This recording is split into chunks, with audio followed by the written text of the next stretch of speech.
रवायत है कि एक मरतबा कसरे रोम के हज़रत अमीर माविया रज़ी अल्लाह ताला अन्हो की खिदमत में चंद सवालात अरसाल किए। हज़रत मीर माविया रज़ी अल्लाह ताला अन्हो ने वो सवालात एक शख्स के ज़रिए हज़रत अली रज़ी अल्लाह ताला अन्हो की खिदमत में अरसाल कर दिए। वो शख्स कूफा पहुंचा और हज़रत अली रज़ी अल्लाह ताला अन्हो की खिदमत में हाज़िर हुआ। आप रज़ी अल्लाह ताला अन्हो उस वक्त मस्जिद के सहन में तशरीफ़ फरमा थे और आप रज़ी अल्लाह ताला अन्हो से कुछ लोग मसाइल पूछ रहे थे। मजमा आम में से वो शख्स उठा और उसने हज़रत अली रज़ी अल्लाह ताला अन्हो को सलाम किया। हज़रत ने सलाम का जवाब दिया। आप रज़ी अल्लाह ताला ने पूछा, तू कौन है? वो शख्स कहने लगा, मैं आपके इलाके का रहने वाला और आप रज़ी अल्लाह ताला अन्हो की रियाया हूँ।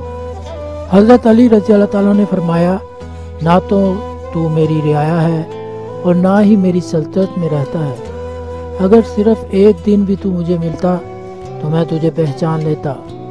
फिर आप लोगों की तरफ मुतवज्जो हुए और फरमाया, तुम में से कोई शख्स इसको जानता है?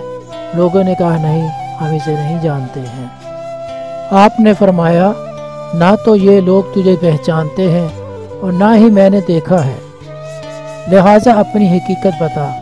वो शख्स कहने लगा, अगर मुझे ईमान हो तो मैं अपनी हकीकत ज़ाहिर करता हूँ। हज़रत रज़ी अल्लाह ताला ने फरमाया, जब से तू हमारी सल्तनत में दाखिल हुआ है अब तक कोई फसाद फितना तो बर्पा नहीं किया। वो कहने लगा, मैंने ऐसा काम नहीं किया।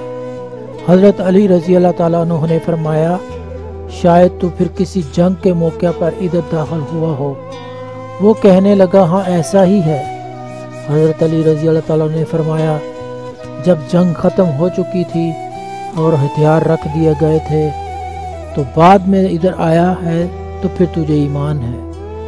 वो शख्स कहने लगा, असल में हज़रत अमीर माविया रज़ी अल्लाह ताला अन्हो ने शाम से भेजा है कि मैं अजनबी बनकर आपके पास आऊं और वो मसाइल आपसे पूछूं जो कसरे रोम बिन अल असगर ने हज़रत माविया रज़ी अल्लाह ताला अन्हो से पूछे हैं। साथ ही कसरे रोम ने मीर माविया रज़ी अल्लाह ताला अन्हो को ये भी लिख भेजा है कि ए माविया, अगर तू खलीफा रसूल सल्लल्लाहु अलैहि वसल्लम होने का दावेदार है तो तू मेरे इन सवालात का जवाब भेज दे ताकि मैं तेरी अतात करूं और साथ ही अपना जजिया भी तुम्हें भेज दूं।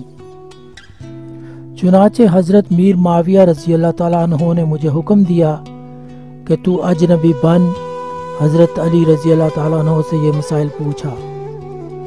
हज़रत अली रज़ी अल्लाह ताला अन्हो ने फरमाया, वो कौन से मसाइल हैं? वो शख्स कहने लगा, सवाल ये हैं, पहला, हक़ और बातिन के दरमियान कितना फ़ासला है? दूसरा, आसमान और ज़मीन के दरमियान कितना फ़ासला है? तीसरा, मशरक़ और मगरिब के दरमियान फ़ासला कितना है?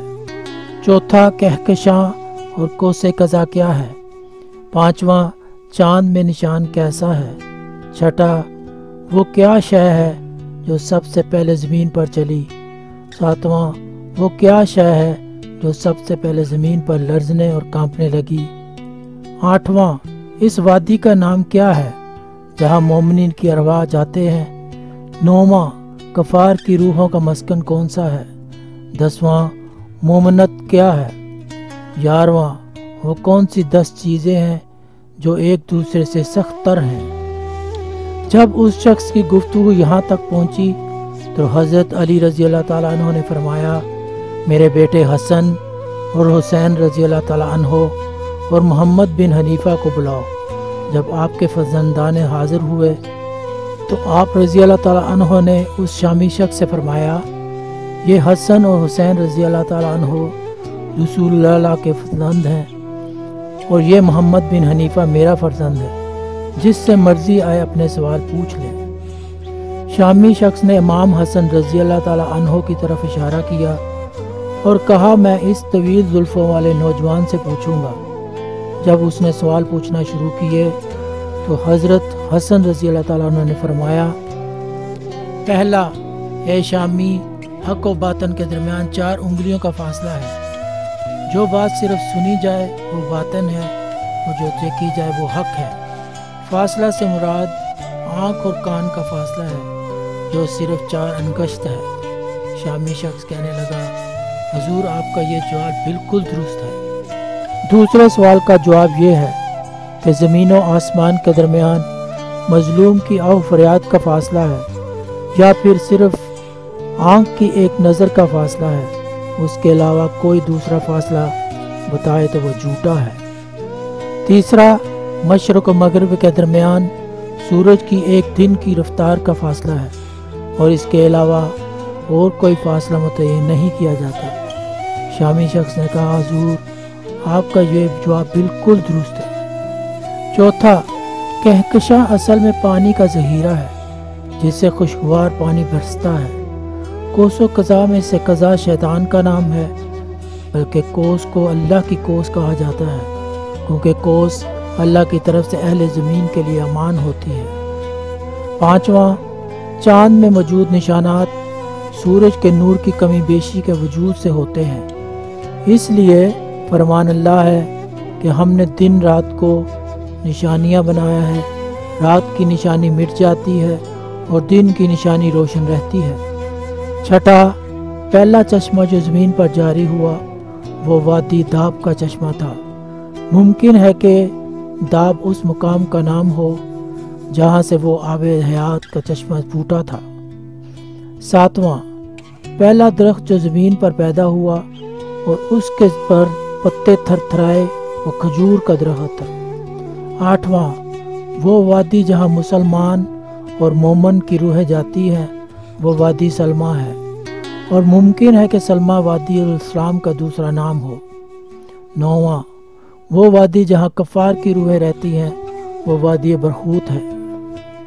10واں، مہنس کے بارے میں اگر شک ہو جائے تو اس کی علامات یہ ہیں کہ اگر اس کے چہرے پر بال ظاہر ہوں تو وہ مرد ہے اور سونے پر علامات نمودار ہوں تو پھر مؤنث ہے۔ اسی طرح پیشاب کرنے سے بھی مرد اور عورت کا فرق واضح ہو جاتا ہے۔